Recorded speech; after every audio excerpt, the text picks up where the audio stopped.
آج ہم بات کر رہے ہیں زکوٰۃ کے عنوان پر۔ زکوٰۃ کیا ہے؟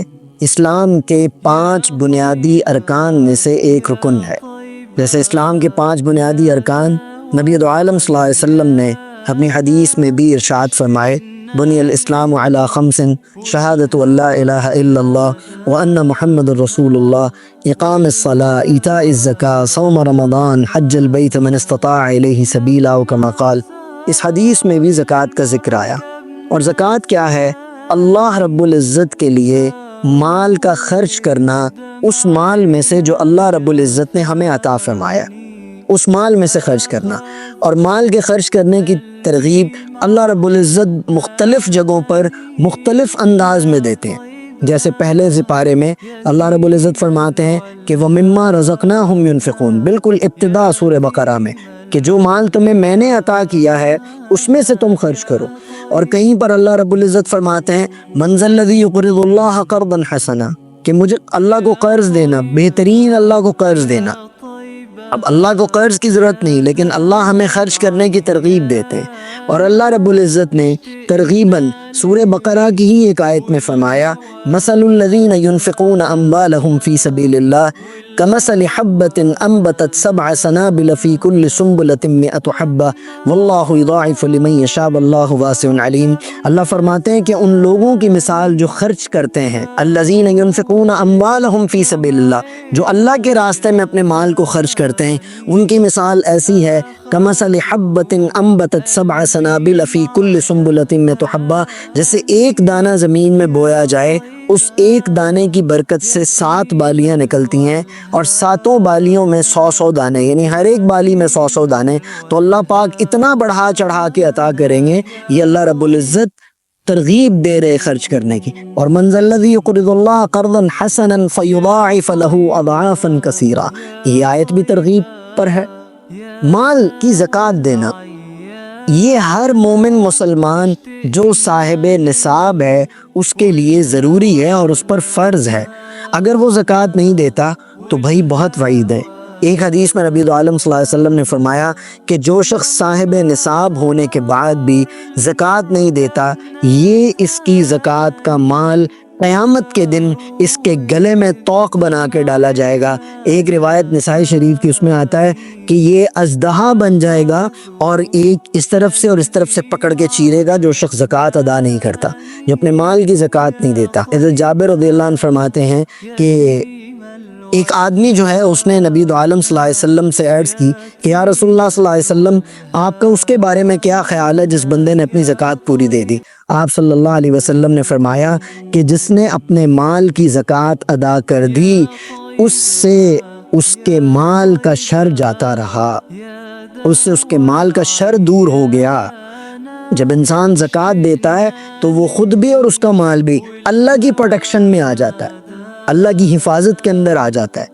تو زکوٰۃ دینا یہ مومن مسلمان صاحب نصاب کے اوپر فرض ہے۔ اللہ رب العزت ہمیں اپنے مال کی صحیح زکوٰۃ دینے والا بنائے، زکوٰۃ کی چوری کرنے والا نہ بنائے۔ اسی طرح زمین کا عشر ہے، زمین کا عشر جو دیتے ہیں وہ 10% ہوتا ہے، یہ 2.5% ہوتا ہے۔ پھر اس کے آگے بہت سارے مسائل ہیں، عشر کے مسائل انشاءاللہ تعالی پھر کسی اور مجلس میں ہم عرض کریں گے۔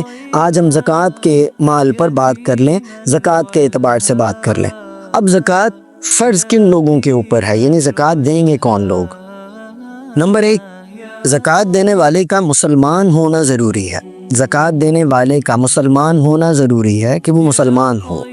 نمبر 2، وہ صاحب نصاب ہو، مطلب کہ یا تو اس کے پاس مال 7.5 تولے سونا کے برابر ہو یا 52.5 تولے چاندی، یا ان دونوں کے مطابق مال ہو یا یہ دونوں چیزیں خود موجود ہوں۔ مال اتنا ہو، روپے پیسے بینک بیلنس یا مال تجارت، وہ اتنا ہو کہ 7.5 تولے سونے کا نصاب بنے، 7.5 تولے سونے کا نصاب بنے، اور یا پھر 52.5 تولے چاندی کا نصاب بنے، یا اس کے پاس 7.5 تولے سونا موجود ہو یا 52.5 تولے چاندی موجود ہو۔ یہ 2 نصاب ہیں، جس کے پاس ان 2 نصابوں کے اعتبار سے مال موجود ہوگا وہ زکوٰۃ ادا کرے گا۔ نمبر 3، وہ عاقل اور بالغ ہو، کہ وہ عقل مند بھی ہو، دانا بھی ہو اور بالغ بھی ہو، کیونکہ مجذوب پر اور جس میں عقل نہیں ہے یا جو نابالغ ہے، ان دونوں کے اوپر زکوٰۃ نہیں ہے، جیسے کہ نماز بھی نہیں ہے۔ اور نمبر 4، اس مال پر سال گزر جائے۔ اس کا آسان سا ایک سمجھ لیجئے، جیسے ایک بندہ 25 رمضان المبارک کو اس کے پاس مال آیا نصاب کے برابر، یا تو 52.5 تولے چاندی کے برابر اور یا 7.5 تولے سونے کے برابر۔ سونا آیا، چاندی آیا، یہ ان کے مطابق مال آیا۔ اب یہ آج 25 رمضان المبارک کو آیا اور اگلے 25 رمضان المبارک تک اس کے پاس وہ مال رہا یا بڑھ گیا، یا اگلے 25 رمضان المبارک تک اس کے پاس اتنا مال رہا کہ اس مال کو 1 سال گزر گیا اور وہ مال 52.5 تولے چاندی کے نصاب کو یا 7.5 تولے سونے کے نصاب کو پہنچتا ہے، تو اس کے اوپر زکوٰۃ ہوگی۔ ان 4 لوگوں کو زکوٰۃ دینا ہے۔ اب بات کرتے ہیں کہ زکوٰۃ جس کے اوپر فرض ہے، اب اس نے دینی ہے تو وہ دے گا کس کو، اس کا مصرف کیا ہوگا، وہ کن لوگوں کو، کس طرح کے لوگوں کو زکوٰۃ دے سکتا ہے۔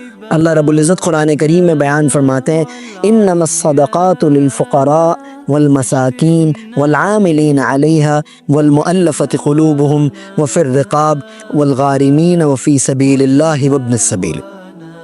8 مصارف اللہ رب العزت نے قرآن کریم میں زکوٰۃ کے بیان فرمائے، جن میں سب سے پہلا مصرف وہ فقراء کا ہے۔ اب فقیر کس کو کہتے ہیں؟ بہت توجہ سے یہ بات سماعت فرمائیے اور اس کو یاد رکھیے گا۔ فقیر اس کو کہتے ہیں کہ جس شخص کے پاس 52.5 تولے چاندی کے برابر بھی مال نہ ہو، یعنی وہ صاحب نصاب نہ ہو، اور وہ مقروض ہو، ضرورت مند ہو، یا کوئی بھی اس کے ساتھ معاملہ ہو، ایسے شخص کو زکوٰۃ دی جا سکتی ہے، جو پہلا مصرف ہے فقیر کا۔ نمبر دوسرے پر آتا ہے مسکین۔ اب مسکین کون ہے؟ مسکین وہ شخص ہے، مساکین وہ لوگ ہیں جن کو روٹی کے لالے پڑے ہوئے ہیں، یعنی ان کے پاس نہ تو کھانے کو کھانا ہے اور نہ پہننے کو کپڑا ہے، کہ وہ روٹی کو ترس رہے ہیں، بلبلا رہے ہیں بیچارے، ان کے پاس ہے ہی کچھ نہیں، یا لٹ پٹ گئے، ان کے پاس کچھ بچا ہی نہیں، تو ایسے لوگوں کو، یہ مسکین ہیں، ایسے لوگوں کو زکوٰۃ دی جائے گی۔ اور نمبر 3 پر آتے ہیں عامل۔ عامل کون ہے؟ جب اسلام کا ایک نظام تھا مکمل اور بادشاہ کی طرف سے زکوٰۃ یا عشر کا مال وصول کرنے والے جو لوگ تھے، ان کو بھی زکوٰۃ کی ہی مال میں سے پیسہ دیا جاتا تھا، یعنی ان کی بھی جو معاونت ہے یا ان کی جو بھی چیز ہے، وہ زکوٰۃ کے اندر سے ان کا ایک حصہ مقرر کر کے ان کو زکوٰۃ دی جا سکتی تھی۔ تو آج بھی ایسے ہیں جو زکوٰۃ اکٹھا کرنے والے لوگ ہیں، جو آپ کی زکوٰۃ کو لے کر لوگوں تک پہنچاتے ہیں، اس کو اس کے حقدار تک پہنچاتے ہیں، اس پہ محنت کرتے ہیں، اس پہ اپنا شب و روز لگاتے ہیں، وہ لوگ بھی زکوٰۃ لیتے ہیں، ان کو بھی زکوٰۃ لگ سکتی ہے۔ عامل سے مراد یہ۔ وہ پھر رقاب سے مراد غلام کی گردن رہا کرانا۔ اب آج کل تو دنیا کے اندر، پوری دنیا میں غلام تو آزاد نہیں کرائے جاتے ہیں، لیکن آج کل کیا ہوتا ہے کہ کئی لوگ قیدی ہوتے ہیں ناحق، وہ قید و بند کی صعوبتیں برداشت کر رہے ہوتے ہیں، تو ایسے لوگوں کو چھڑوانے کے لیے مال لگانا، کہ کسی بندے کی دیت دے دینا، کسی بندے کی طرف سے مال ادا کر کے اس کو اس ظلم سے بچا لینا، اس کو آزاد کروا لینا، اگر اس کے اوپر کوئی معاملہ ہے تو اس معاملے کو پیسے کے ساتھ رفع دفع کروا کے اس کی گردن کو آزاد کروا دینا، قیدی کو آزاد کروا دینا۔ آج کل اس کی جو قسم ہے وہ رقاب کی یہ والی ہے، چونکہ غلام تو اب آزاد ہوتے نہیں، تو قیدیوں کو آزاد کرانے کے لیے مال کا لگانا، یہ بھی زکوٰۃ کا مصرف ہے۔ اس کے بعد آتا ہے غارم والغارمین۔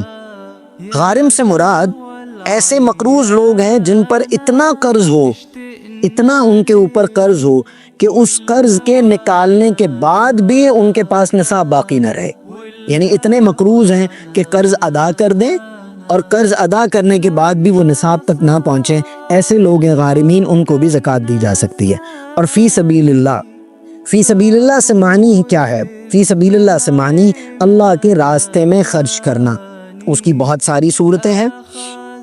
نمبر 1، جو جہد کر رہے ہیں، دین کی محنت کر رہے ہیں، جہاد کر رہے ہیں، اللہ کے راستے میں اعلاء کلمت اللہ کے لیے، دین کی سربلندی کے لیے کوشاں ہیں، ان لوگوں کو ہم زکوٰۃ دے سکتے ہیں۔ اور کب دے سکتے ہیں؟ جب ان کے پاس خود رقم موجود نہ ہو، یعنی وہ خود صاحب نصاب نہ ہو اور وہ جانا چاہتے ہوں، تو ہم ان کو زکوٰۃ دے کر ہم ان کو بھی بھیج سکتے ہیں۔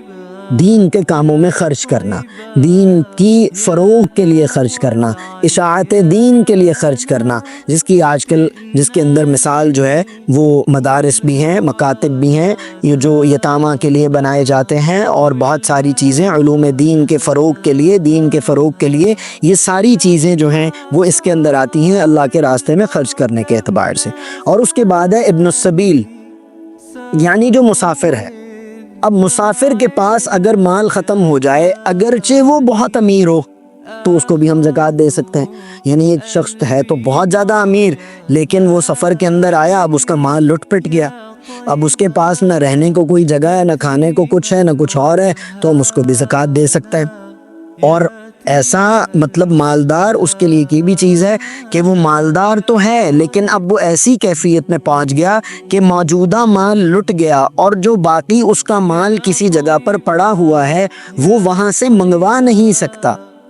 آج کل یہ صورت بہت کم ہوتی ہے، ہوتی ہوگی لیکن بہت کم ہوتی ہے، کیونکہ جس طرح ٹیکنالوجی بڑھ گئی، اب مطلب پاکستان سے ہم لوگ کسی بھی دنیا کے دوسرے ملک میں جاتے ہیں، ہمارے پاس ماسٹر کارڈز ہوتے ہیں، ڈیبٹ کریڈٹ کارڈز ہوتے ہیں، ہم ڈیبٹ کریڈٹ کارڈز کے ذریعے پوری دنیا میں کہیں سے بھی ٹرانزیکشن کر سکتے ہیں، کہیں سے بھی پیسے نکال سکتے ہیں۔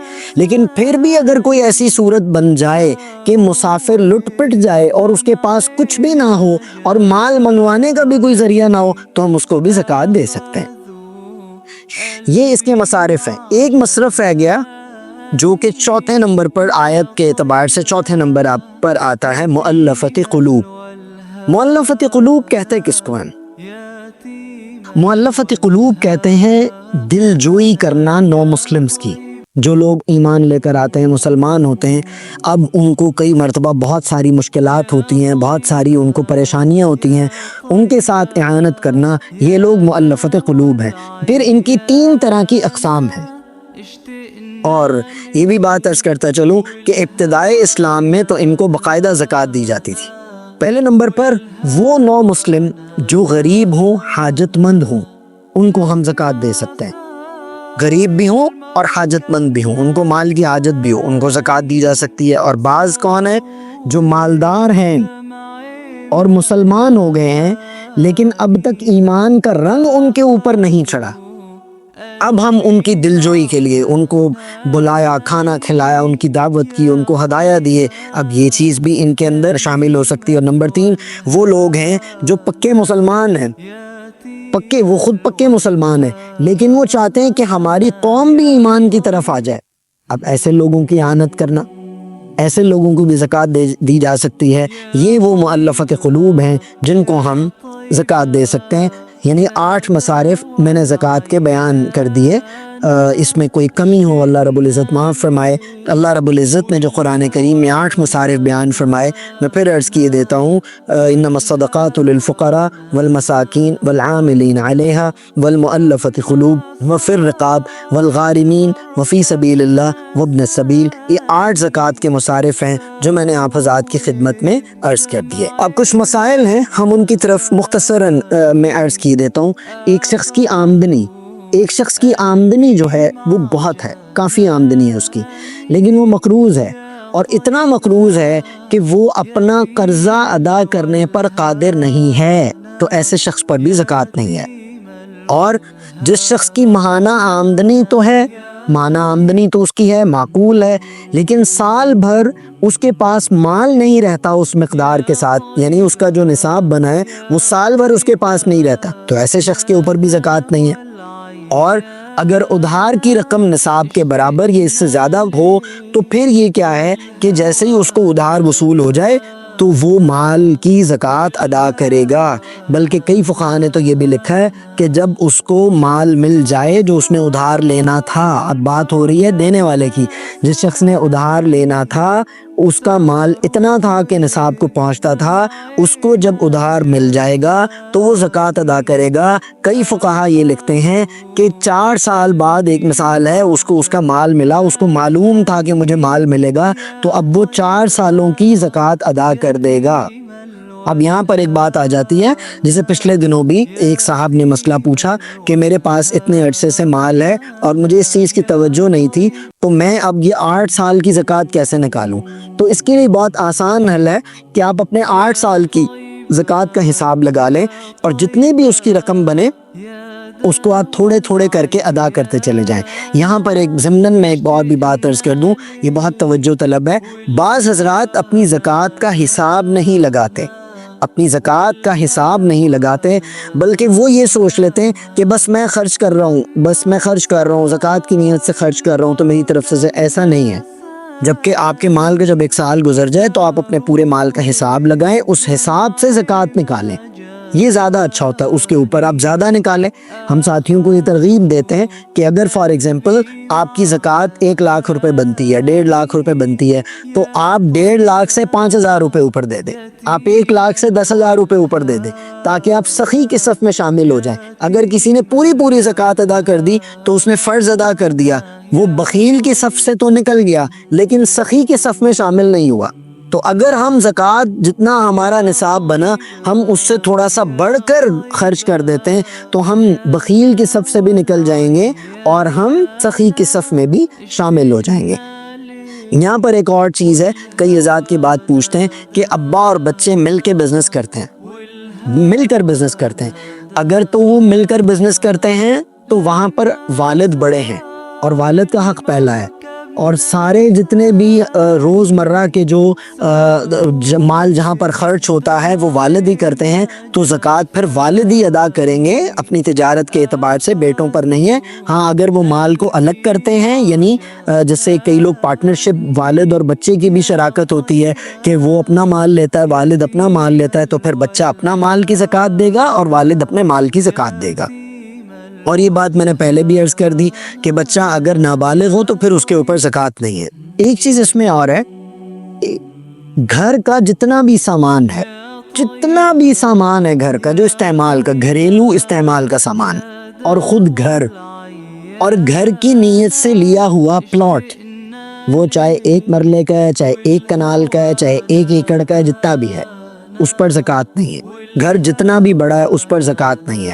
گھر میں استعمال کی جتنی بھی چیزیں ہیں ان پر زکوٰۃ نہیں ہے۔ اور اپنے استعمال کی گاڑی ہے، وہ جتنی مرضی اعلیٰ گاڑی ہے، اس پر زکوٰۃ نہیں ہے۔ ان چیزوں پر زکوٰۃ نہیں ہے۔ زکوٰۃ مال زائد پر ہوتی ہے، زکوٰۃ مال زائد پر ہوتی ہے، مال تجارت پر ہوتی ہے، سونے اور چاندی پر ہوتی ہے، یا تجارت کی غرض سے جو خریدا ہوا ہو اس کے اوپر زکوٰۃ ہوتی ہے۔ اب یہاں پر ایک چیز ہے، ایک بندے نے پلاٹ لیا تجارت کے لیے پلاٹ لیا، ابھی سال نہیں گزرا تھا تو اس نے کہا کہ یار اس پلاٹ پہ میں گھر بناتا ہوں، تو اب اس کے اوپر زکوٰۃ نہیں ہے۔ اور اگر تجارت کی نیت سے لیا تھا اور 1 سال گزر گیا، اب اس پلاٹ کے پر وہ زکوٰۃ دے گا۔ اور اسی طرح جو ہے ایسا پلاٹ جو گھر کی نیت سے لیا ہو اس پر زکوٰۃ نہیں ہے، اور اگر تجارت کی نیت سے لیا ہو تو اس پر زکوٰۃ ادا کرنا ہوگی۔ اور کچھ لوگ، یہاں پر میں ایک اور بات بھی عرض کر دوں، کئی لوگ بینکس میں اپنی رقم رکھواتے ہیں۔ اب بینک کے لیے یہ چیز ضروری ہے کہ بینک جو اکاؤنٹ ہولڈر ہے اس سے پوچھ کر زکوٰۃ کو ادا کرے گی، تو پھر اس کی زکوٰۃ ادا ہوگی۔ اور اگر بینک خود سے کاٹ لیتا ہے تو پھر یہ مزید مسئلہ پیچیدہ ہے، مفتیان اکرام سے پوچھا بھی جائے، لیکن اس کے اندر یہ ہے کہ پھر بندے کی طرف سے زکوٰۃ ادا نہیں ہوتی، کیونکہ زکوٰۃ دینے والے کو چاہیے کہ یا تو وہ اپنا آلریڈی بینک کو وکیل مقرر کر دے کہ بھی میرا جتنا مال پڑا ہوا ہے آپ کو اجازت ہے آپ اس میں سے مال نکال کے زکوٰۃ دے دیں، اور اگر یہ اجازت نہیں دے رہا تو پھر یہ اپنے ہاتھ سے خود زکوٰۃ خرچ کرے یا اپنا وکیل متعین کرے۔ یہ کچھ ضروری مسائل تھے جو میں نے آپ حضرات کی خدمت میں عرض کر دیے۔ ایک آخری بات جس کی ہم مہم الحمدللہ تعالی پچھلے 5-6 سال سے چلا رہے ہیں، اور ہمیں اس مہم چلانے پر بہت زیادہ فائدہ بھی ہوا۔ یہ مہم ہم کیا چلاتے ہیں؟ مہم ہم یہ چلاتے ہیں کہ ایک بندے کی زکوٰۃ بنتی ہے 5 لاکھ روپے یا 10 لاکھ روپے۔ ماشاء اللہ تعالیٰ، اللہ تعالیٰ نے لوگوں کو بہت مال دیا ہے، اللہ رب العزت تمام کے رزق میں مال، جان، عزت، آبرو میں برکتیں عطا فرمائے۔ ہم جو مہم چلاتے ہیں وہ ہم کیا مہم چلاتے ہیں؟ ہم مہم یہ چلاتے ہیں کہ جناب آپ کی اگر 10 لاکھ روپے زکوٰۃ بن رہی ہے تو آپ اپنے 10 لاکھ کی زکوٰۃ میں کم از کم 2 گھر یا زیادہ سے زیادہ آپ 4 گھر دیکھیے، 10 لاکھ میں 4 گھر، یعنی 2.5 لاکھ روپے فی گھر۔ آپ اس 2.5 لاکھ سے اس غریب کو کوئی کاروبار شروع کروا دیں، اس کی کوئی بڑی ضرورت کو پورا کریں۔ اکثر ہوتا کیا ہے کہ ہم زکوٰۃ کے پیسے تو ہمارے پاس ہوتے ہیں، جیسا اب ہمارے پاکستان میں ایک ماحول چلا ہوا ہے کہ افطاریاں کرا رہے ہیں، زکوٰۃ کے پیسوں سے افطاریاں ہو رہی ہیں، صدقات کے پیسوں سے اچھی بات ہے، لوگوں کو کھانا کھلانا بہت اچھی بات ہے، لوگوں کو کھانا کھلانا بہت اچھی بات ہے، لیکن فقط کھانا کھا کے لوگ زکوٰۃ دینے والے نہیں بن جاتے۔ وہ آتا ہے نا عمر بن عبدالعزیز کے دور میں بھی کہ زکوٰۃ دینے والے زکوٰۃ لینے والوں کو ڈھونڈتے تھے اور وہ ملتے نہیں تھے۔ صحابہ کے دور میں بھی ایسا تھا کہ زکوٰۃ دینے والے تو ہوتے تھے، زکوٰۃ لینے والے کوئی نہیں ہوتے تھے۔ تو بھئی آپ 10 لاکھ روپے آپ کی زکوٰۃ بنتی ہے، آپ 4 گھر دیکھیے، کم از کم 2 گھر دیکھیے، آپ ان کو ایک بزنس شروع کروا کے دیجئے اور اس بزنس کو شروع کروا کر اس کی تھوڑی سی نگرانی بھی کریے۔ ان کو یہ مت بتائیے کہ ہم زکوٰۃ کے پیسوں سے آپ کا بزنس شروع کرا رہے ہیں یا ہم آپ کو زکوٰۃ کے پیسے دے رہے ہیں، تو یعنی ان کو آپ بزنس شروع کرا کے دیجئے اور اس کی نگرانی کریے تاکہ یہ بزنس اچھا ہو جائے، تاکہ کچھ سال کے بعد جس کو ہم نے آج زکوٰۃ دی تھی وہ کل زکوٰۃ دینے والا بن جائے۔ الحمدللہ تعالی ہم نے جو اپنے نظام کے اعتبار سے اس چیز پر محنت کی تھی، اللہ رب العزت کا کروڑوں شکر ہے کہ جن کو ہم نے زکوٰۃ کے پیسوں سے بزنس شروع کرا کے دیا تھا، الحمدللہ وہ آج زکوٰۃ دے رہے ہیں۔ تو میری آپ سے یہ درخواست ہے کہ آپ زکوٰۃ کے مصارف کو دیکھ کر خرچ کیجئے، حقداروں تک پہنچائیے، یہ زکوٰۃ دینے والے پر لازم ہے۔ اللہ رب العزت مجھے اور آپ کو دین کے تمام ارکان کو اخلاص کے ساتھ ادا کرنے والا بنائے اور اپنے مال کی جو ہم زکوٰۃ نکالتے ہیں اس کو صحیح معنوں میں حقدار تک پہنچانے والا بنائے، اور ذوق اور شوق کے ساتھ اللہ رب العزت ہمیں مال خرچ کرنے والا بنائے۔ اللہ رب العزت میرا اور آپ کا حامی و ناصر ہو۔ وآخر دعوانا ان الحمدللہ رب العالمین۔